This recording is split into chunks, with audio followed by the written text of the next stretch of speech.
Bonjour à tous, une nouvelle vidéo d'astrologie pour vous parler donc de l'éclipse, la prochaine éclipse qui aura lieu le 21 septembre en Vierge, et je vais vous expliquer en quoi elle peut vous intéresser puisque, comme je l'avais déjà expliqué, l'astrologie, ça ne concerne pas seulement les personnes dont le signe est en jeu sur une nouvelle lune, sur une pleine lune, sur une éclipse, ça concerne tout le monde puisque les 12 archétypes en astrologie sont en fait 12 énergies que l'on doit synthétiser en nous-mêmes. Et d'ailleurs, il se trouve que dans nos placements sur un thème natal, on a tous, de toute façon, par le jeu des maisons, des 12 maisons qui constituent notre zodiaque, on a tous un rapport avec les signes du zodiaque.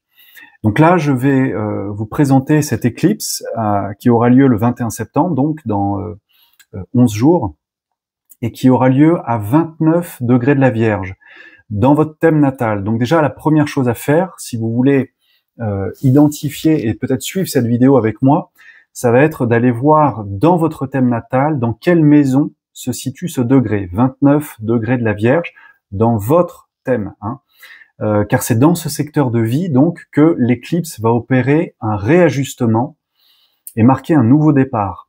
Donc ça va être basé sur ce que vous avez déjà accompli, appris, intégré.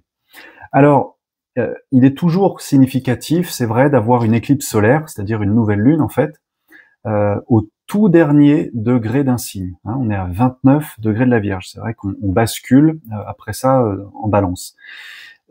Quand on est sur un dernier degré comme ça symbolise une maîtrise, une forme de graduation, c'est-à-dire de remise de diplôme, si vous voulez, et donc de préparation à une transition vers le signe suivant. Alors, pour rentrer dans le vif du sujet, pour parler de la Vierge, donc 29 degrés de la Vierge, eh bien, nous sommes au terme d'un cycle de développement personnel lié à l'identité et à la conscience de soi. Dans la roue du zodiaque, je fais un petit rappel ici, mais dans la roue du zodiaque, qui débute donc à 0 degré du Bélier, je le dis pour ceux qui peut-être ne seraient pas familiers avec l'astrologie, le point de départ de la roue zodiacale, ce n'est pas le 1er janvier.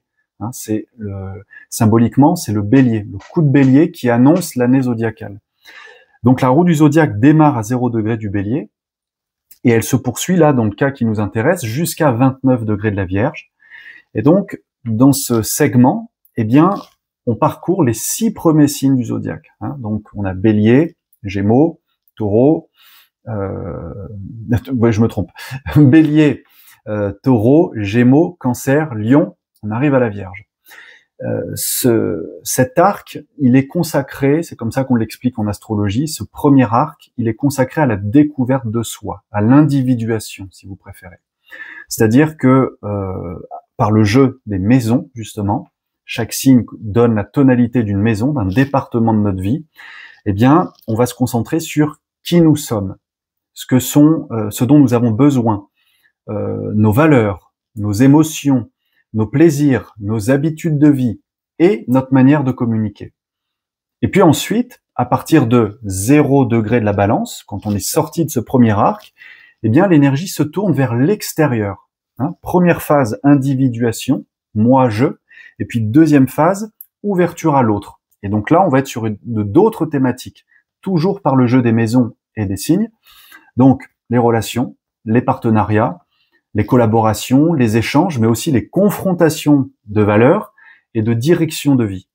Donc, si vous voulez, la seconde moitié du zodiaque, elle s'étend, pour que vous compreniez bien la logique, jusqu'à 29 degrés des Poissons. Actuellement, sachez-le, Saturne se trouve à 28 degrés des Poissons et ça souligne davantage ce passage. Alors, pour en revenir à notre éclipse, cette éclipse du 21 septembre représente vraiment un réajustement majeur, je vous le disais, qui annonce des transitions profondes. Une nouvelle saison pour nous-mêmes, une nouvelle saison, on pourrait dire aussi, pour la planète, pour le monde. Elle invite également à clore des cycles, dettes karmiques, contrats d'âme, toutes sortes de leçons spirituelles, d'intégration de leçons, tout en prenant la pleine responsabilité de ce que nous avons appris et de notre rôle dans ce processus. Je vous ai parlé de Saturne, effectivement, il faut en dire un mot, parce que c'est important dans ce moment. Saturne qui est rétrograde à 28 degrés des Poissons, enfin, en tout cas qui sera à 28 degrés des Poissons précisément à ce rendez-vous, il agit comme une révision en quelque sorte. On dit que Saturne c'est l'archétype ou le maître de la rigueur, de la responsabilité, mais il ramène notre attention sur des thématiques qui sont présentes depuis au moins mai 2025, période où Saturne se trouvait déjà dans ce même degré, et son opposition à la Lune et au Soleil peut se manifester, je dis bien peu, après chacun ressent les choses comme il est fait, mais potentiellement, il peut, manifester comme un défi, comme une lourdeur, voire une limite ou carrément un ralentissement. C'est vraiment Saturne, impose la limitation par le temps, si vous voulez. Et donc cette énergie va mettre en lumière des zones de notre vie où nous sommes appelés, à assumer nos responsabilités et à faire preuve de maturité spirituelle. C'est ça qui va se jouer, qui va se cristalliser et qui va venir frapper à votre porte de conscience. Alors la question pourrait être ici, de quoi êtes-vous responsable sur votre chemin spirituel? Pas dans la spiritualité en général, pas pour le monde en général. Vous, dans votre humanité, de quoi êtes-vous responsable sur votre chemin spirituel?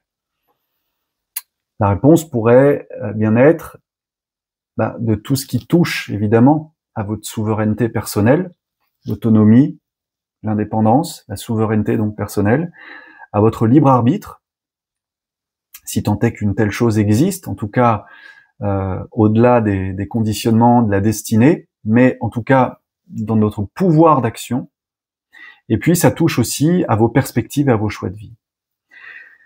Un mot sur la Vierge, puisque c'est quand même un rendez-vous en Vierge ici dont il est question. L'énergie de la Vierge concerne essentiellement le corps et l'esprit. C'est vrai que c'est un archétype de guérison, du soin. Cette éclipse veut donc mettre en évidence la manière dont vous avez géré vos émotions, vos pensées, mais aussi toutes les tensions vraiment accumulées dans votre corps. Ça peut être très physique, il peut y avoir beaucoup de physicalité au cours de ce passage. Les stress, les inquiétudes, ou peut-être la culpabilité, toutes ces choses, toutes ces émotions peuvent avoir laissé des traces que notre corps conserve, et qu'il va éventuellement manifester par des symptômes, notamment au niveau d'une éclipse. À un rendez-vous comme ça, le subconscient a tendance à émerger et à faire ressortir avec lui toute cette masse de données qu'on avait gardées sous le tapis. Donc un réajustement de santé, puisqu'il est question de corps et d'esprit avec la Vierge, un réajustement de santé, physique, émotionnel ou mental, les trois vont ensemble, pourrait être nécessaire. La Vierge à 29 degrés donc nous invite vraiment à éliminer ce qui n'est plus sain. C'est vraiment, comprenez pourquoi je parle de ça, de santé et de corps, parce que on dit parfois que l'archétype de la Vierge, ça peut être le médecin, ça peut être l'apothicaire aussi, mais c'est vraiment le thérapeute, le ou la thérapeute, il n'y a pas de genre, mais l'archétype vraiment du guérisseur, du soignant. La Vierge, d'ailleurs, dans son symbole, vous voyez, avec le M, et ce renflement qu'il y a, c'est le ventre maternel qui porte le germe christique. Donc, qui vient nourrir, protéger, et qui porte en lui ce que dans la tradition catholique, on appelle le Saint-Esprit. Donc, éliminer ce qui n'est plus sain, c'est-à-dire des habitudes alimentaires, clairement, puisqu'on est dans la thématique de la santé, des substances qui ne vous conviendraient plus, qu'elles soient dans la boisson, qu'elles soient si vous fumez ou si vous consommez des produits, des médicaments, des drogues, bien sûr. Et puis dans nos comportements ou nos modes de vie, les activités, les habitudes qui se sont peut-être installées, qui ont laissé des traces dans notre corps, mais en tout cas qui ne soutiennent plus notre bien-être. Voilà. Habitudes alimentaires, substances, comportements, modes de vie qui ne soutiennent plus notre bien-être. Symboliquement, c'est aussi cette énergie qui ressemble vraiment à un point d'acupuncture. Je m'explique. C'est-à-dire que c'est une zone de tension qui doit être libérée afin que l'énergie circule à nouveau et qu'elle circule sainement. Donc l'éclipse ici agit vraiment comme un déclencheur qui peut nous permettre à chacun de remettre en mouvement ce qui était stagnant, hein, ce qui avait été cristallisé, ce qui s'était vraiment enquisté jusque dans la chair. Hein. Je pense vraiment à des thématiques très corporelles, hein, c'est-à-dire aller voir effectivement un thérapeute, un ostéopathe, un acupuncteur, quelqu'un qui peut aller libérer, vous savez, même ce qu'on appelle les fascias, les tissus profonds dans le corps, qui sont les tissus adipeux et qui enregistrent nos tensions émotionnelles, psychiques. Donc, je continue. Il y a 2-3 points encore que je veux vous donner dans cette éclipse. On a par ailleurs Mars qui va être à 29 degrés de la Balance. Bon, c'est un peu du jargon ici, mais je vais essayer de simplifier. Qui sera en opposition à Chiron, lui-même rétrograde à 26 degrés du Bélier. Bref, qu'est-ce que ça signifie? Eh bien, c'est que cette combinaison, on va dire, révèle déjà des points sensibles à guérir, parce qu'on a Chiron ici qui nous parle de guérison, le guérisseur blessé. Donc ce sont des points sensibles à guérir qui sont liés à l'estime de soi et à la confiance en nos propres besoins. Et il est important effectivement de bien connaître ces besoins profonds pour pouvoir emprunter une direction qui nous convient. Et ben là, c'est le moment justement de bien prendre conscience et avoir conscience et confiance en nos propres besoins. Et c'est cette dynamique qui souligne l'importance donc du soutien, du soin et du réajustement.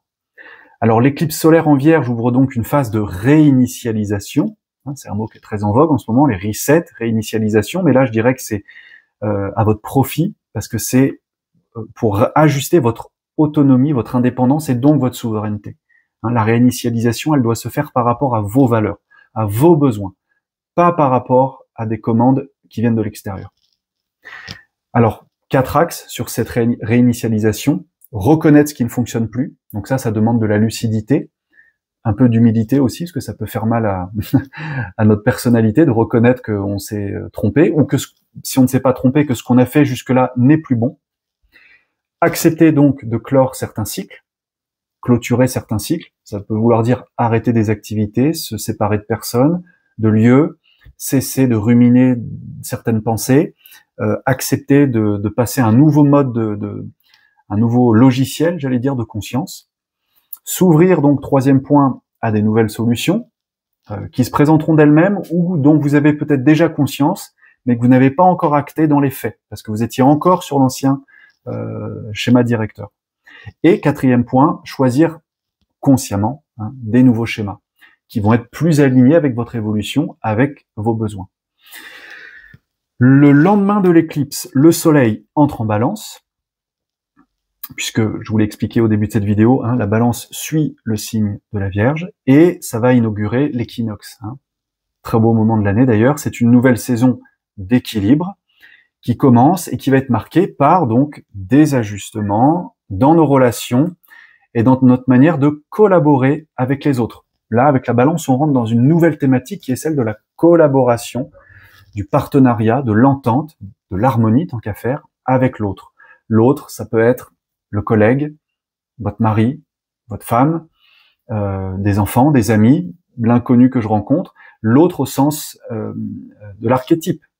Qui est l'autre? Mais en tout cas, saison d'équilibre, démarrer une nouvelle forme de collaboration, et donc les choix que vous ferez autour de cette éclipse auront donc une portée durable, puisque ça va au moins aller jusqu'à mars 2026, date de la prochaine série d'éclipses. Vous voyez, c'est des cycles quasiment enfin, c'est pas quasiment, ce sont des cycles de 6 mois.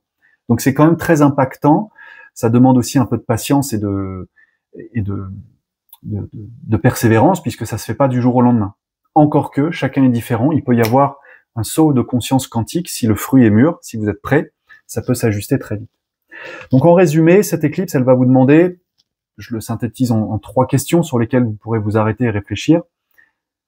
Qu'avez-vous besoin de clôturer? Il n'y a que vous qui pouvez le savoir. Mais il faut se regarder droit dans les yeux, être clair avec soi.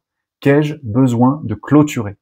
Ça peut être dans le personnel, ça peut être dans le professionnel, ça peut être très introspectif, en moi, une habitude dont je dois me séparer, mais en tout cas, il y a cette idée de clore un chapitre.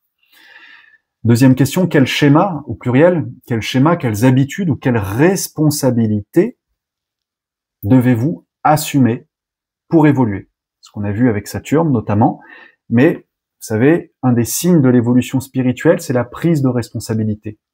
Grandir en conscience, c'est prendre ses responsabilités, et c'est aussi, assez souvent, en assumer pour les autres, vis-à-vis des autres. Avoir un engagement dans le collectif.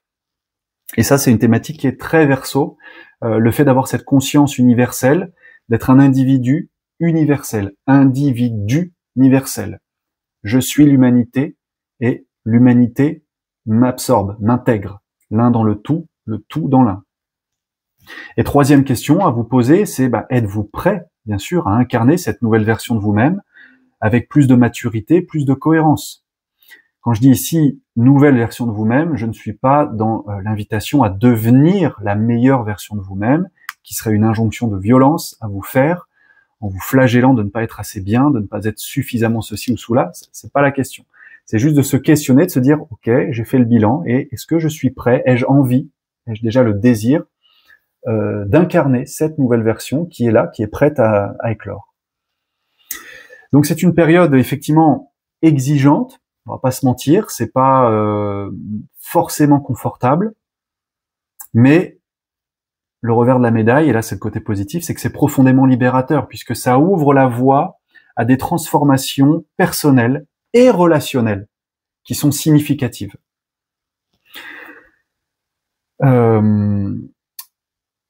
Écoutez, c'est déjà bien, je crois qu'il y a pas mal d'infos à digérer pour cette éclipse. Petit instant de pub, si l'astrologie ça vous intéresse et si vous vous posez des questions sur l'astrologie, mais la vôtre, celle qui vous concerne, c'est-à-dire sur votre thème de naissance, je propose des rendez-vous pour étudier avec vous votre axe des nœuds lunaires. C'est vraiment pour moi une vision évolutive de l'astrologie qui est extrêmement pertinente quand on cherche à bien comprendre cette tension dans notre vie qui est marquée par d'où je viens, vers quoi je tends. Quel est le projet d'incarnation de mon âme? Quel est, pour le dire avec des mots plus simples, quel est mon but, en quelque sorte, dans cette vie? Pourquoi me suis-je incarné? Vers quoi tendre et dans quoi investir mon énergie? Je pense que c'est important de cette question de l'énergie, de savoir dans quoi l'investir, dans quel domaine d'activité, dans quel espace, avec quelle attitude. Ça, c'est plus le signe qui pourra vous le dire. Mais ça, c'est donc une étude, une analyse que je vous propose. Et pour l'avoir vu à de nombreuses reprises, je sais que quand on transmet ce type d'informations, en les décortiquant, en les présentant de sorte que la conscience les intègre bien, ça ouvre des perspectives et ça libère des énergies de notre être qui, tout à coup, peuvent être investies dans la direction qui nous convient. Donc, je propose ces rendez-vous. Je vous remettrai les liens dans la description de vidéo pour prendre rendez-vous et que vous alliez déjà jeter un œil à ce que je propose. Voilà, je vous remercie et puis surtout, je vous souhaite une belle saison en Vierge pour l'instant jusqu'à l'éclipse solaire du 21 septembre et je vous dis à bientôt pour d'autres rendez-vous astrologiques. Salut!